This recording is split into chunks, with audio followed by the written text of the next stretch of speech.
Donc la première question qu'on va essayer de poser, c'est pourquoi, comment se fait-il que le monde est stable malgré ces mouvements incessants?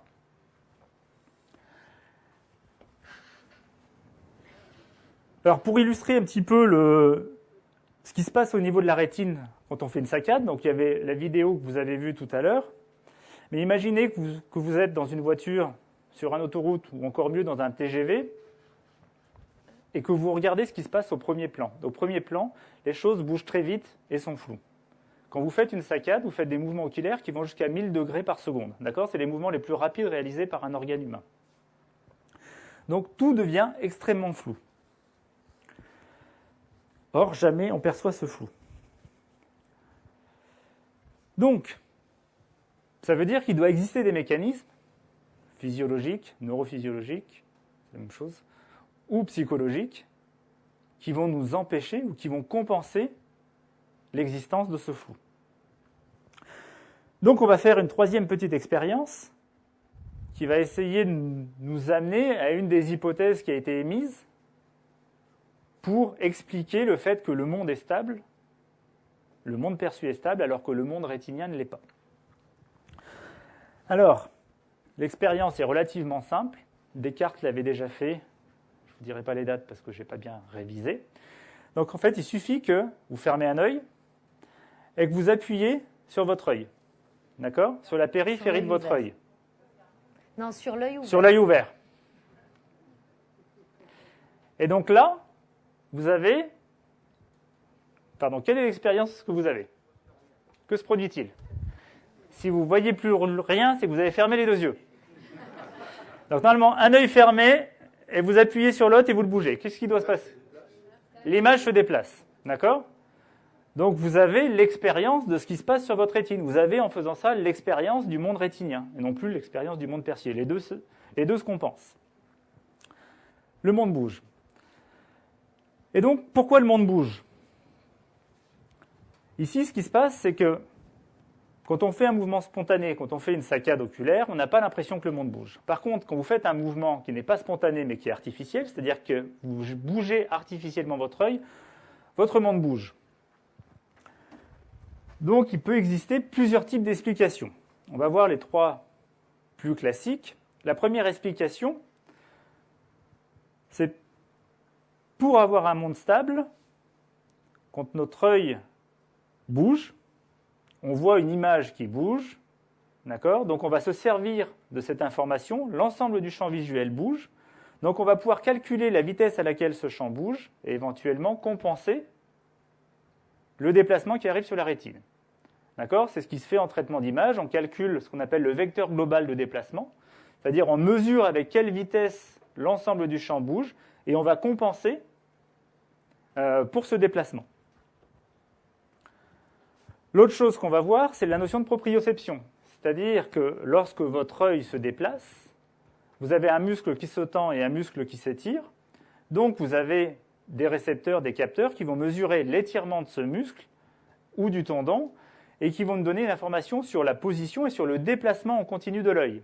Cette information-là peut également servir pour compenser l'information rétinienne. Et la troisième chose qu'on va voir, c'est la notion de copie efférente. On verra après.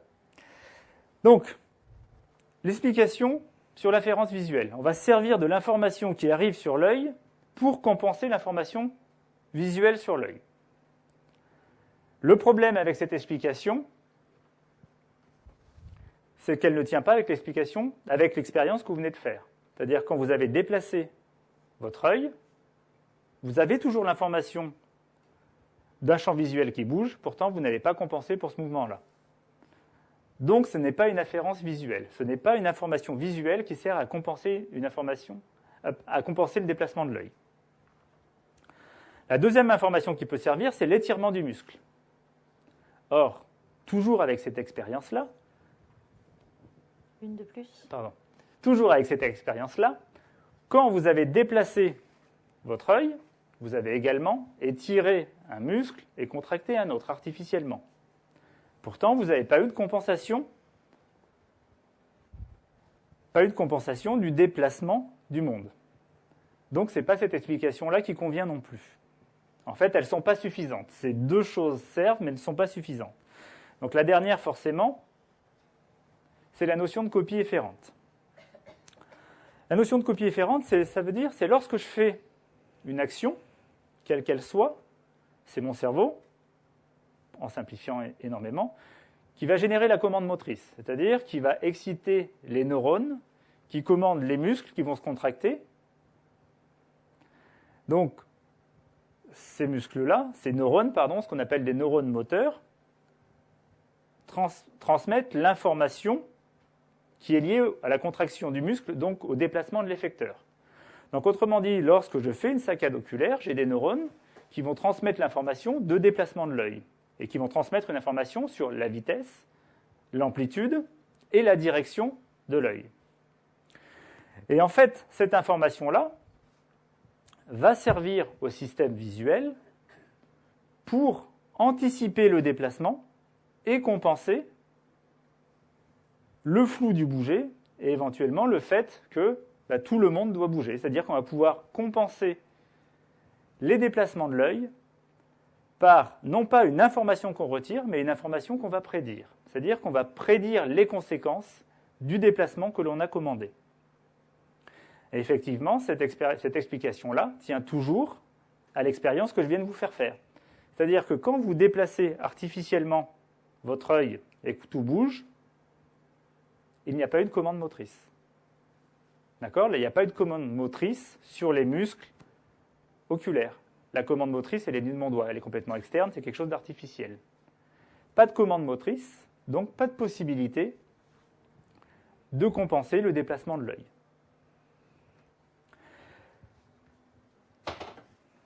De plus, d'autres expériences ont montré qu'en paralysant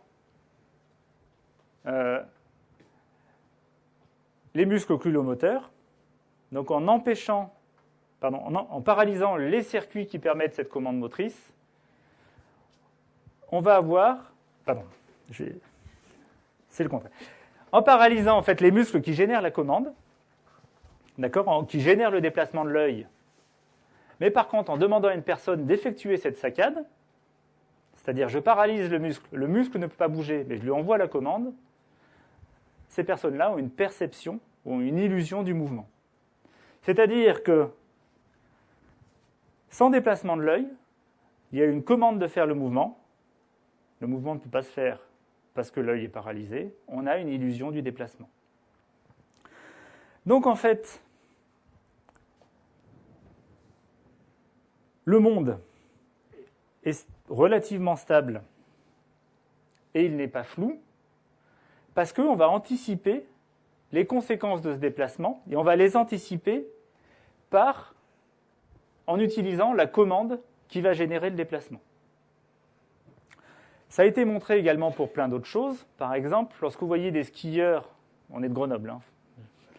Lorsque vous voyez des skieurs qui se préparent à une descente, ils font la descente avec leurs bras, d'accord ? Mais si on mesure par des électrodes l'activité des muscles, on a une activité des musculaires qui correspond exactement à l'activité qui va être produite pendant la descente. Donc on a une anticipation, une prédiction des efforts qui vont être faits pendant la descente. Donc c'est un petit peu le même type de fonctionnement. On va anticiper, ça permet de gagner du temps, et ici de gagner du temps, ça permet d'éviter d'avoir un monde qui bouge et d'un monde qui n'est pas stable.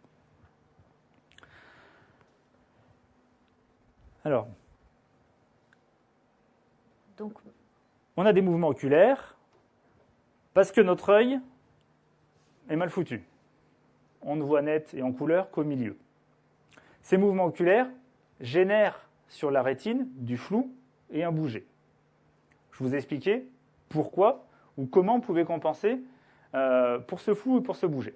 Maintenant, on va se poser une autre question et c'est Nathalie qui va la poser. Donc maintenant, on va voir donc la deuxième question qui va nous intéresser, ça va être comment, donc comme mon œil se déplace, on va essayer de comprendre et de voir vers quelle région votre œil va aller regarder. Alors dans le cas d'un texte, quand vous êtes en train de lire, la question ne se pose pas. Vous allez évidemment lire les mots qui vont vous intéresser. Mais dans d'autres, par exemple dans le monde qui nous entoure, vers quelle région votre œil va se déplacer. Donc c'est ce qu'on va voir. Donc on a vu que regarder, c'était explorer. mais explorer quelle région, quels critères, et est-ce qu'on va pouvoir prédire les régions que des gens vont regarder. Donc on va essayer de répondre à toutes ces questions. Donc les régions qui sont regardées lorsque vous explorez le monde, c'est des régions qui sont couramment appelées les régions d'intérêt. D'accord ? Les régions où vos yeux vont se porter, ce sont les régions d'intérêt. Et effectivement, comprendre là où les gens regardent, ça a toujours passionné les chercheurs et on a toujours essayé de comprendre et de répondre à cette question.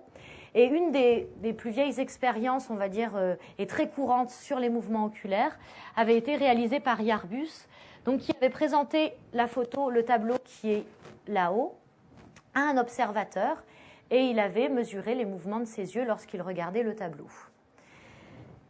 Et il s'était rendu compte que la première chose qui allait guider les mouvements des yeux, qui allait faire qu'une zone allait devenir donc une zone d'intérêt ou pas, ça allait dépendre donc des intentions de l'observateur. Et plus précisément, les intentions donc de l'observateur, il s'en est rendu compte, c'est-à-dire qu'il a posé différentes questions à un observateur et il a mesuré le mouvement des yeux. Donc, si vous regardez donc les trajets ici qui sont représentés, ce sont les mouvements des yeux, d'accord, lorsque l'observateur regarde le tableau. Donc, le premier mouvement en haut, c'est aucune consigne, c'est-à-dire qu'il laisse librement l'observateur regarder. Par contre, lorsqu'il va poser un certain nombre de questions, il va obtenir donc des trajets, des mouvements oculaires et donc des régions d'intérêt différentes. Par exemple, si jamais on demande donc à l'observateur, par exemple, de se souvenir des habits des personnages, le numéro 5 est représenté ici, et bien entendu, l'observateur va aller scanner, d'accord, va aller regarder plus particulièrement les personnages qui se trouvent sur le tableau. Donc, ainsi, dans la vie de tous les jours, effectivement, une région d'intérêt, ça va dépendre de votre but. Si je cherche, moi, à regarder mon ordinateur, la région d'intérêt, ça va être en fonction de mon intention. On s'est également rendu compte que, donc ça c'est l'explication, on va dire celle qu'on vient de voir, c'est l'explication la plus simple. Il y a d'autres facteurs qui rentrent en jeu, il y a d'autres phénomènes qui rentrent en jeu pour expliquer, pour faire qu'une région va devenir une région d'intérêt. Et c'est par exemple donc le rapport scène-objet avec des connaissances a priori du monde. Si par exemple vous visionnez cette image, on a montré, il y a des expériences qui ont montré que la zone regardée, majoritairement, ça allait être cette zone-là.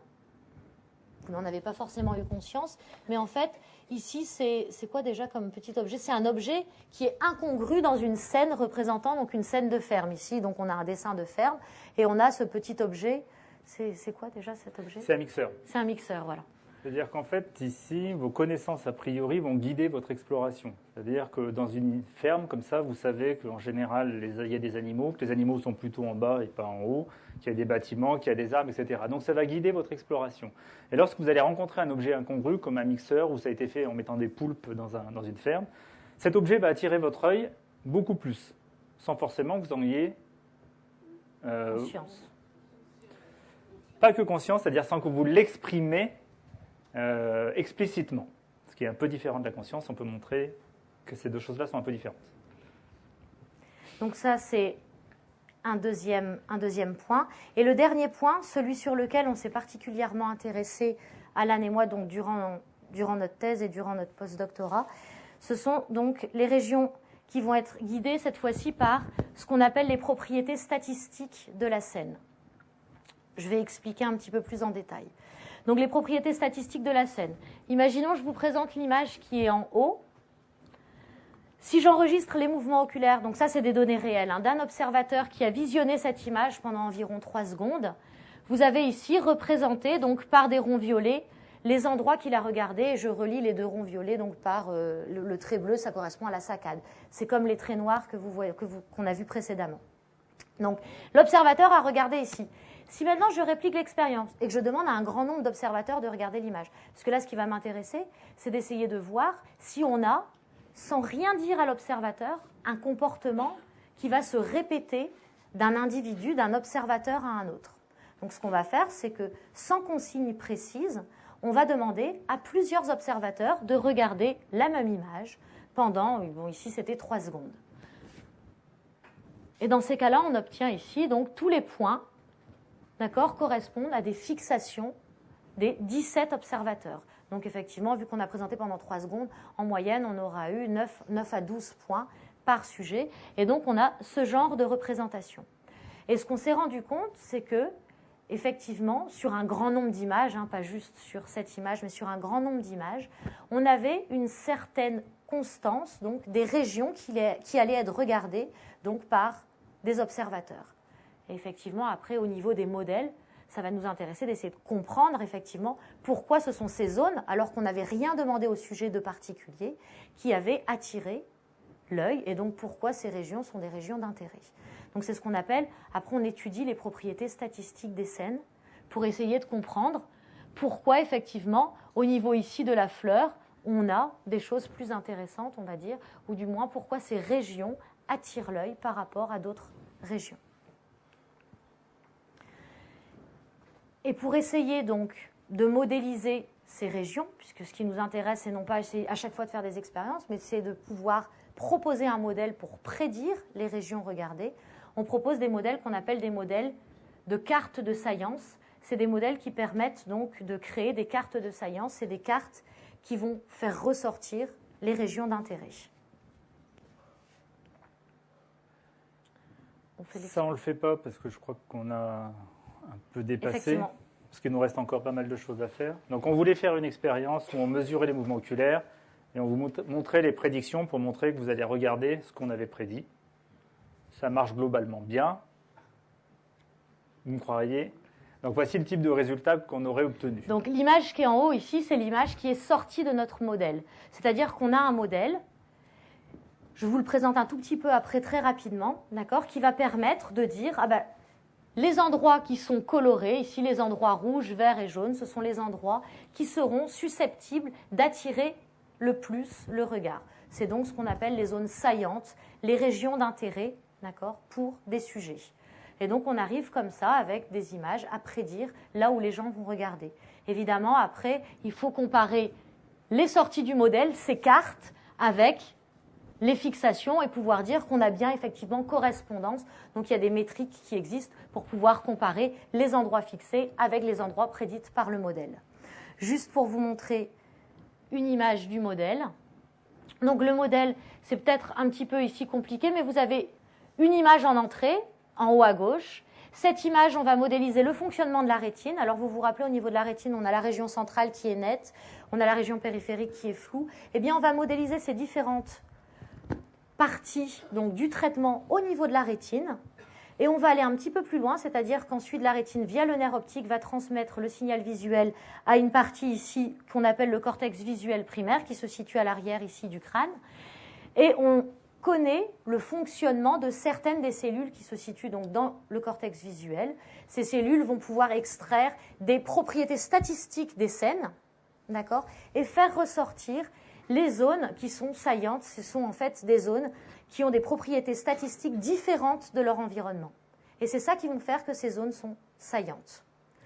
Et donc, on arrive après, donc, en modélisant les différents étages donc, du système visuel, à créer ce qu'on a vu précédemment, ou à créer ici pour cette image, la carte de saillance. Et donc, on arrive à prédire et à dire, bah voilà, sur l'image de plage que vous avez vue tout au départ, certainement que les gens vont regarder majoritairement le bateau et les personnages. Ce qui est assez étonnant, enfin, ce que moi je trouve étonnant, c'est que ce modèle qui a l'air finalement si compliqué, c'est la rétine, donc il y a 3 couches de neurones, le thalamus, une 4e couche, et le cortex visuel primaire. En 5 couches de neurones, on arrive à prédire ce que vous allez regarder dans une scène. Finalement, on peut se demander à quoi servent le reste des neurones.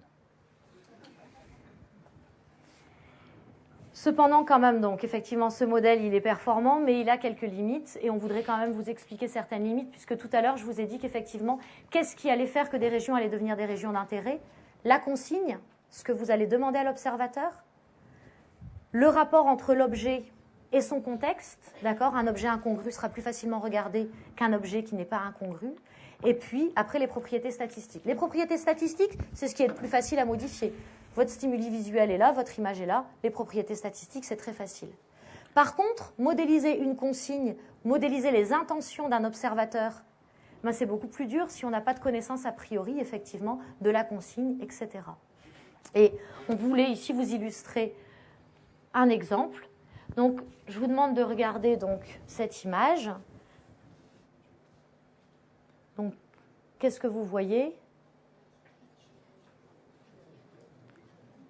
Donc voilà. Le Machu Picchu. Voilà. Tout le monde a à peu près trouvé. En fait, pour analyser, là, on a présenté pendant assez longtemps. Donc, on symbolise ici le parcours oculaire que vous avez fait sur cette image pour pouvoir l'identifier. Ça peut être modélisé de manière statistique avec un modèle qui va faire ressortir l'assaillance de la scène. Et donc, on peut prédire avec le modèle à peu près les endroits où vous avez regardé pour identifier la scène.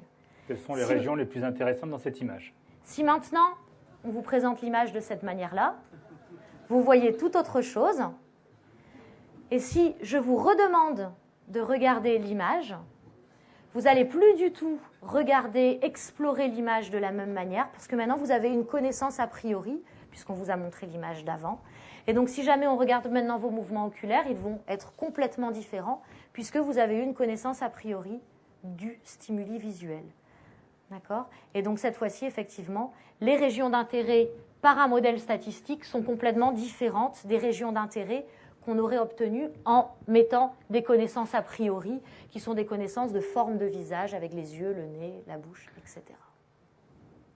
C'est-à-dire que d'un point de vue d'un modèle, le modèle qu'on vous a présenté avec juste 5 neurones, ici, ne va pas faire la différence entre les 2 fois où vous avez vu le Machu Picchu, une fois avec le visage, une fois sans. Donc en fait, ça donne une réponse de à quoi servent les autres neurones. Je reviens où j'étais. Et juste pour finir, on va essayer donc de répondre à une 3e question. Et cette 3e question correspond en fait aux recherches qu'on est en train de faire actuellement.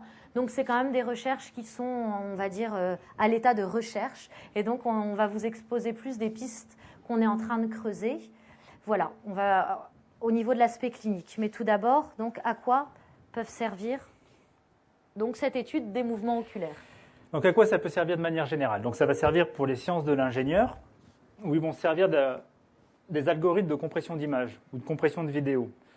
C'est-à-dire un algorithme de compression de vidéo, c'est d'essayer de chercher les régions qui ne sont pas intéressantes dans une image pour leur mettre moins de traitement, pour qu'elles soient moins lourdes. Donc si nous, on arrive à prédire quelles sont les régions qui intéressent le plus de gens, ça va pouvoir intéresser les gens qui font du compression d'image pour mettre plus de traitement sur certaines choses que sur d'autres.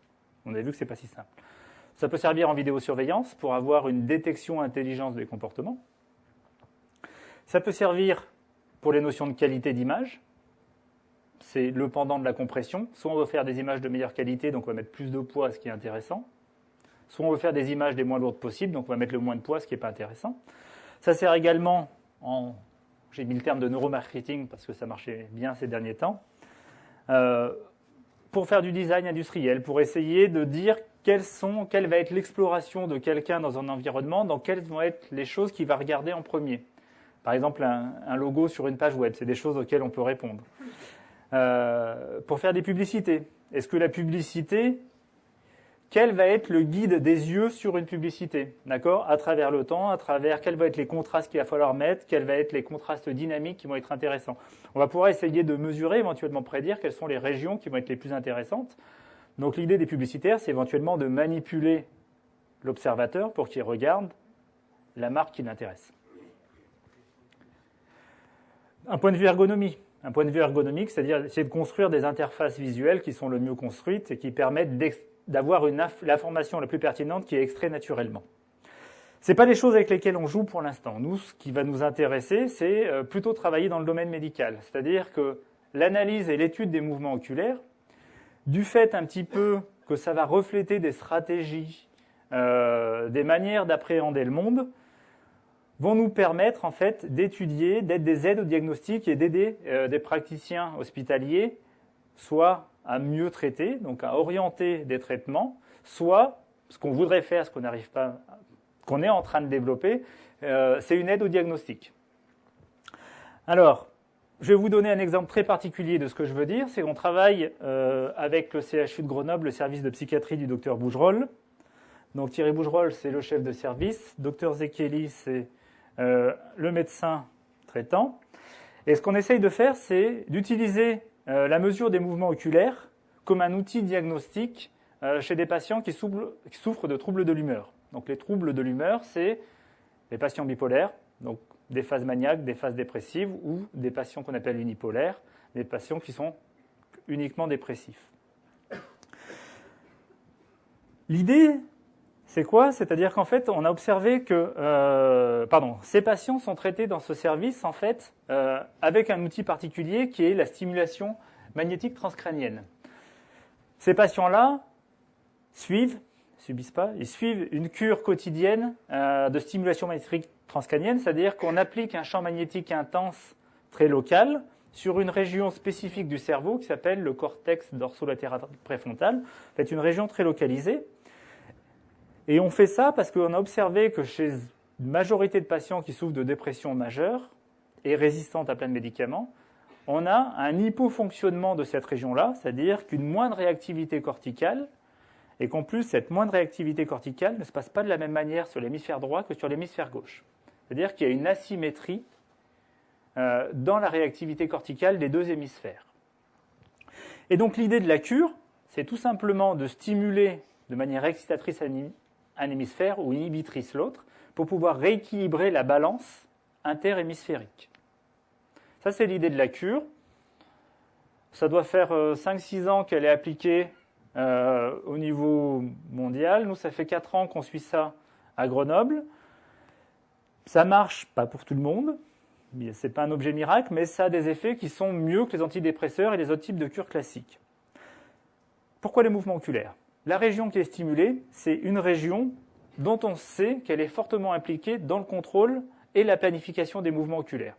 Et ça, en fait, on le sait par des études qui ont été faites chez l'humain, mais également des études qui ont fait chez l'animal. C'est-à-dire l'homologue de cette région chez l'animal est une région qui contrôle pour les mouvements oculaires, la planification et pour s'empêcher de faire un mouvement oculaire. Donc nous, ce que l'on fait, on a construit une tâche qui est relativement simple, une tâche de laboratoire où on contrôle le plus de choses, qui va nous permettre en fait de générer 3 types de mouvements ou 3 types de comportements différents et donc qui devraient nous faire avoir accès à différents types de fonctions de cette région. Alors on fait une tâche pour laquelle on a 3 consignes. Donc la consigne est ici représentée par les points qui sont rouges, verts ou bleus. Quand le point est rouge, le sujet va devoir faire une antisaccade, je vous l'explique après. Quand le point est vert, il va devoir faire une prosaccade. Quand le point est bleu, il doit faire une non-saccade. Tous les essais sont mélangés aléatoirement. Et donc le sujet va devoir identifier la cible qui apparaît à la fin le plus rapidement possible. Juste une remarque, ça c'est le décours, ce que vous voyez là, c'est le décours temporel de l'expérience, la flèche représente. Autrement dit, au départ, le sujet, donc il est assis évidemment, comme vous l'avez vu ici, face à un écran d'ordinateur, on lui met le casque de l'oculomètre sur la tête, et puis au départ, donc il voit le point blanc au centre de l'écran, ce point blanc va prendre une couleur, et en fonction de la couleur du point blanc, le sujet sait qu'il va devoir effectuer tel type ou tel type de mouvement. C'est ce que Alan va vous expliquer. Puis ensuite, vous avez donc le décours temporel, le point rouge redevient blanc, il y a une cible qui apparaît en périphérie à gauche ou à droite, etc. On va voir plus en détail qu'est-ce que le sujet doit faire. D'abord la consigne verte, la consigne des prosaccades. D'accord? C'est-à-dire que le point est blanc, il devient vert, puis il redevient blanc, il y a quelque chose qui apparaît en périphérie, à droite ou à gauche. Alors, le sujet regarde au centre, quelque chose apparaît en périphérie, et il doit regarder le plus rapidement l'objet. C'est ce qu'on appelle une saccade classique. Donc ce que ça demande, c'est de détecter l'objet, de programmer la saccade, de lancer la commande, et la copie efférente, on a vu, d'accord? La commande va être transmise au motoneurone, et il va y avoir un mouvement de l'œil. Et majoritairement, si jamais on vous fait passer ce genre d'expérience, vous regardez au centre, on flash quelque chose sur le côté, de manière même involontaire, vos yeux vont être tout de suite attirés par ce qui est flashé, et donc vous allez faire la prosaccade vers la cible, vers ce qui est flashé. La deuxième condition, c'est l'antisaccade. C'est là où ça se complique, et c'est là où on va étudier principalement en fait la région qui est stimulée par les médecins, c'est-à-dire le cortex préfrontal, puisque ici, ce qu'on va demander, c'est non pas au sujet d'aller regarder la cible qui apparaît en périphérie, surtout pas de regarder la cible en périphérie, mais d'aller regarder de l'autre côté. Donc ici, ce que ça demande, de détecter la cible, il y a une programmation automatique qui se fait de la saccade. Il faut inhiber cette programmation, parce que je ne dois pas aller voir cet objet, mais je dois aller de l'autre côté. D'accord? Et la région qui est stimulée est fortement impliquée dans ce type de tâche. Juste une remarque, hein, comme on l'écrit ici, effectivement, c'est une tâche non écologique. Dans la vie de tous les jours, quand vous avez envie d'aller voir, vous n'allez pas aller voir à l'opposé de quelque chose qui va attirer votre attention. Mais c'est justement grâce à ce genre de mesures qu'on va pouvoir mesurer des erreurs et qu'on va pouvoir mesurer justement si la zone qui est impliquée dans ce genre d'inhibition et de programmation fonctionne correctement ou pas. Et en fait, c'est une région. Cette tâche-là est pas mal utilisée parce qu'on s'est aperçu que les performances sur cette tâche-là permettaient, dans la plupart des cas ou dans un grand nombre de cas, de différencier des personnes qui souffraient de pathologies de type schizophrénie d'autres types pathologies psychiatriques. Donc c'est souvent une tâche qui est utilisée. La dernière condition, c'est ce qu'on appelle la tâche de non-saccade. Donc ici, c'est tout simple. La cible apparaît en périphérie. Je ne dois pas aller la voir, ni aller voir de l'autre côté. Je dois juste ne pas bouger mon œil. D'accord? Donc on a trois types de tâches. Et nous, ce qui va nous intéresser principalement, c'est la tâche d'antisaccade et la tâche de non-saccade. Et en fait, ce qu'on va mesurer, ce qui est le plus important, ce qui nous permet... ce qui est le plus caractéristique des patients que l'on observe, et principalement à la fois caractéristique des patients et de leur état, c'est les erreurs qui sont commises sur les tâches d'antisaccade, quand je ne dois pas aller voir la cible, et les tâches de non-saccade, c'est-à-dire que je dois focaliser mon attention au centre. En gros, grossièrement, les tâches de non-saccade, les patients qui sont dans des phases maniaques sont incapables de les réaliser, comme les tâches d'antisaccade.